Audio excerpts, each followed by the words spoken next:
Assalamualaikum warahmatullahi wabarakatuh. Alhamdulillahirabbil alamin wa bihi nasta'in wa ala umuri dunya waddin wassalatu wassalamu ala asrofil anbiya'i wal mursalin wa ala alihi wa sahbihi ajmain amma ba'du. Sebelumnya izinkan saya perkenalkan diri, perkenalkan nama saya Raden Faria Sidik, saya dari kelas 2F, studi manajemen dakwah. Di sini saya akan menjelaskan kembali yaitu hadis tematik sabar dan syukur dari kelompok saya yaitu kelompok 7.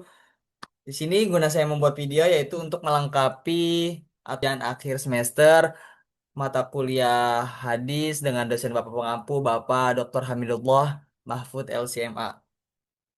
Lanjut kedua sikap penting dalam Islam yang saling melengkapi. Sabar berarti tetap kuat dan tidak gampang menyerah saat mendapat ujian, sedangkan syukur adalah sadar kalau semua nikmat berasal dari Allah Subhanahu wa taala lalu digunakan untuk hal yang baik. Dengan sabar kita gak mudah putus asa, dengan syukur kita gak gampang sombong. Hidup emang kadang random, makanya dua sikap ini jadi penyeimbang biar mental tetap aman. Jadi di sini tuh sabar dan syukur itu adalah sikap penting dalam Islam yang saling melengkapi. Nah, sabar berarti tetap kuat dan tidak gampang menyerah. Nah, ciri-ciri orang sabar itu orangnya pasti tidak gak gampang mudah putus asa dan serta syukur. Dengan syukur kita gak gampang sombong. Nah, hidup emang sedangkan syukur adalah sadar kalau semua nikmat berasal dari Allah lalu digunakan untuk hal-hal yang baik. Kita menyadari bahwa syukur itu dari Allah Subhanahu wa taala dan kita menggunakan rasa nikmat syukur yang telah Allah berikan itu dengan hal-hal yang baik. Hadis tentang sabar. Ajaban An Su'aib kalau Rasulullah SAW ajaban lil mu'minin inna amra kulluhu khairu wa laisa jakali ahadin ilal mu'minin in asabatu syarra syakara fakana khairul lah wa in asabatu darra sabara fakana khairul lah. Hadis riwayat Muslim. Nah, sanad itu dari Nabi Muhammad ke Suhaib bin Sayyinan Arumi ke Abdurrahman bin Abi Layla ke Ishaq bin Abdullah bin Talha ke Ikrimah, nah ke Hamad bin Salaman ke Hadab bin Had lalu tertuju ke Imam Muslim. Nah, kandungan yang dari hadis itu menjelaskan yang pertama mendapat kesulitan jika kita meluluskan responnya itu kita harus bersabar dan jika kita mendapatkan kesenangan responnya harus kita berikan yaitu bersyukur. Ajaban dalam bahasa Arab takjub bukan sekedar kaget biasa tapi kekaguman terhadap sesuatu yang keluar dari kebiasaan. Nah, li'amril keadaan mukmin biasanya itu dilakukan oleh orang mukmin ya. Apa yang tidak lazim atau yang tidak biasa saat susah malah dapat pahala jika dan saat susah dan saat susah dapat pahala yaitu respon kita terhadap kita mendapatnya kesusahan yaitu kita bersabar dan jika kita bersabar kita akan mendapatkan pahala. Dan saat senang juga dapat pahala. Apa respon yang baik jika kita saat senang kita mendapat pahala? Yaitu yaitu kita bersyukur kepada Allah. Gagal bisa jadi ibadah karena kita sudah melakukan suatu proses yang itu usaha yang kita lakukan dan itu walaupun kita gagal kita mendapatkan suatu ibadah tersebut. Berhasil juga bagian dari ibadah. Nah, pesan seluruh ketentuan Allah terhadap mukmin akhirnya kembali menjadi kebaikan baginya. Nah, inna amrohu sesungguhnya urusan orang-orang mukmin, inna amrohu kulluhu penegasan ulang seluruh orang-orang mukmin. Nah, ini kulluhu untuk seluruh orang-orang mukmin khairun, seluruh keadaan yang Allah takdirkan untuk mukmin bisa berubah kebaikan baginya jika ia merespon dengan iman. Walai saja kali ahadin illal mu'minin. Hal itu tidak dimiliki siapapun secara umum yaitu semua manusia tanpa pengecualian. Nah, walai saja kali ahadin lil mu'minin dan hal itu tidak dimiliki bagi siapapun orang mukmin yang tidak mempunyai iman. Mukmin di sini adalah orang yang imannya hidup dan memengaruhi cara berpikir serta cara menghadapi hidup, bukan cuma identitas moral. Jadi di sini bergantung kepada iman. Jika imannya kuat terhadap apapun yang ada di dalam dinamika kehidupannya, imannya akan tetap kuat. Mukmin yang seperti apa yang bakal mendapatkan kebaikan tersebut? Pertama yaitu keistimewaan ini hanya dimiliki oleh mukmin yang memiliki iman yang benar. Satu, dengan iman seseorang, mukmin mampu melihat hikmah di balik setiap takdir Allah. Jadi apapun itu, apapun yang terjadi yang ditakdirkan oleh Allah, jika kita beriman, kita akan mendapatkan hikmah tersebut dari apapun yang telah terjadi. Nah, yang kedua, seorang mukmin yang tidak beriman cenderung mudah hancur ketika susah dan berlebihan ketika senang. Dan jika kita tidak mempunyai iman yang kuat, seseorang mukmin yang tidak beriman cenderung mudah gampang hancur hidupnya dan berlebihan ketika diberikan kesenangan atau diberikan nikmat yang lebih. Yang ketiga, iman juga dapat menjadi semacam kompas batin supaya hidup gak gampang ke bawah arus. Iman itu menjadi kompas batin agar hidup kita tidak terbawa arus oleh dunia. In asobatu segala sesuatu yang datang kepada manusia yang memang Allah takdirkan tepat mengenainya. Syara'ah hakikat hakikat nikmat membuat hati merasa lapang dan senang. Nah, tidak semua kesenangan otomatis menjadi nikmat yang baik. Fakana khairullah, keberkahan dan nilai pahala yang diperoleh dari rasa syukur lahu bagi orang-orang mukmin. Nah, syukur memiliki tiga unsur. Syukur dengan hati yakni yakin bahwa nikmat itu berasal Allah, kita meyakini bahwa nikmat yang telah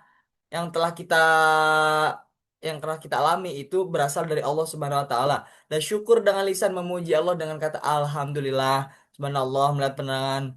Dan syukur dengan perbuatan nikmat dipakai untuk taat kepada Allah. Nah, syukur dengan perbuatan yaitu dengan cara kita diberikan nikmat kesehatan, kita lakukan nikmat itu untuk beribadah taat kepada Allah Subhanahu wa taala.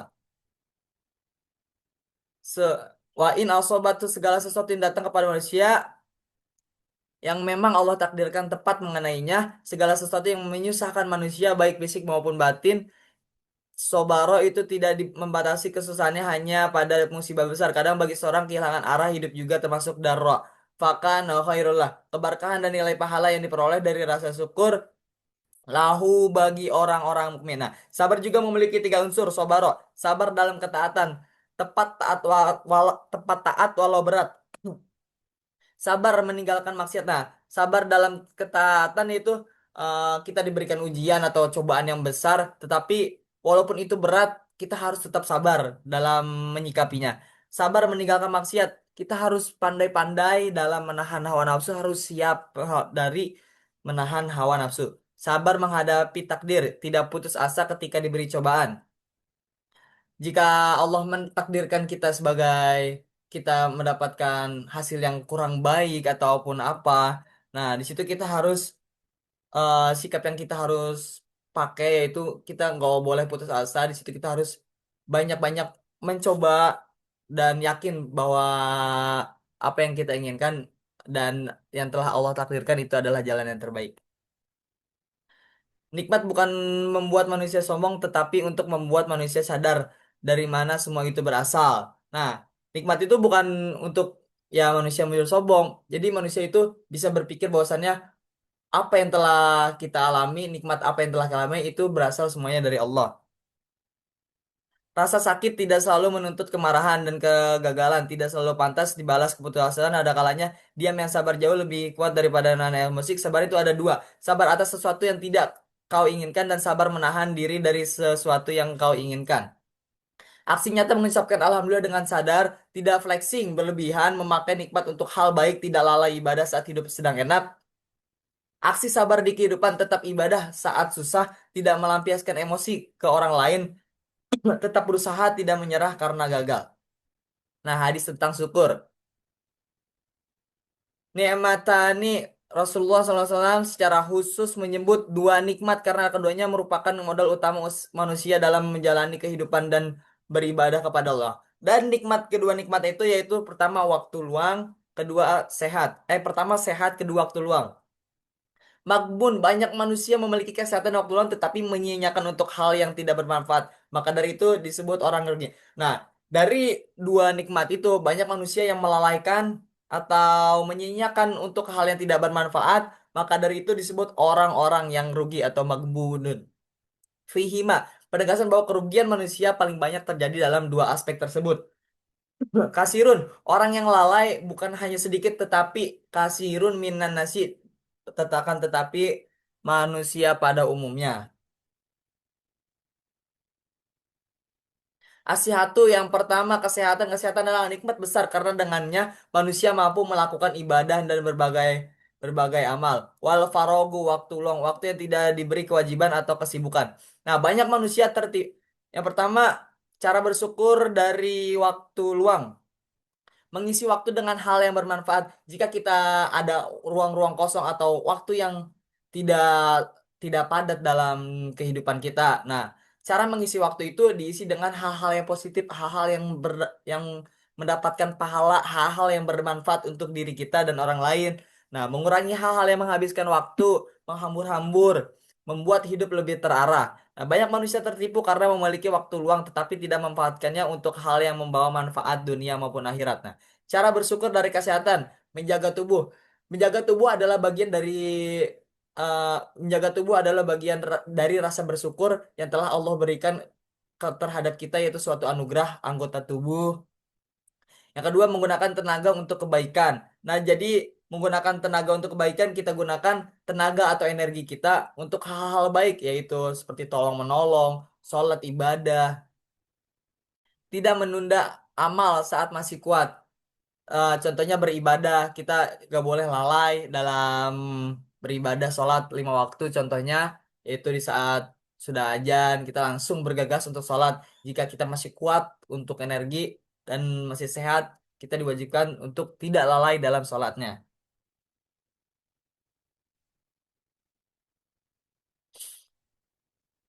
Kesimpulan hadis tentang sabar syukur, kesehatan, dan waktu luang mengajarkan bahwa seorang mukmin harus mampu menghadapi ujian dengan sabar dan meminta nikmat dengan rasa syukur. Kesehatan serta waktu luang juga merupakan nikmat besar yang harus dimanfaatkan untuk hal-hal bermanfaat sebelum hilang. Dari hadis ini kita belajar bahwa hidup bukan tentang selalu bahagia, tetapi tentang bagaimana tetap beriman dan bijak dalam setiap keadaan.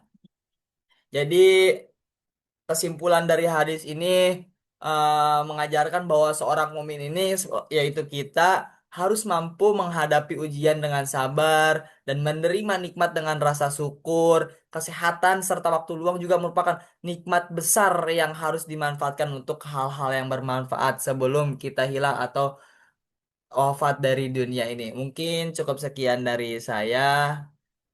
Mohon kurang lebihnya mohon maaf. Wabillahi taufiq wal hidayah. Wassalamualaikum warahmatullahi wabarakatuh.